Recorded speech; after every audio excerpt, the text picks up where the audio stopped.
The last story is the most significant and the most tragic.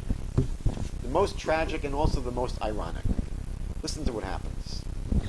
What happened to Mary? Mary was basically deified. What happens to John the Baptizer? He's demoted. But the third person has such an incredibly tragic story because this is someone who was basically written out of history.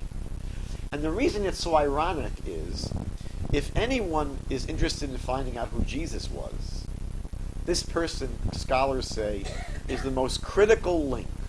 The most critical link to knowing anything about Jesus is this person we're going to discuss, and yet he disappears from history. We're talking about someone named James. James, who was the brother of Jesus. The brother of Jesus. You know, people, they go, what? You know, a few years ago they found an ossuary in Israel, and on the side of the ossuary is a bone box. 2,000 years ago, people were not buried in the ground generally. They took a body, they laid it out on a platform inside a tomb above ground, until a year later all the flesh was desiccated, no more flesh left, just bones, and they stick the bones into a small bone box called an ossuary.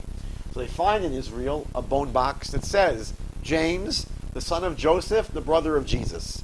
And the whole world went meshugah, because the whole world said Jesus had brothers. We never knew that. We assumed he was an only child.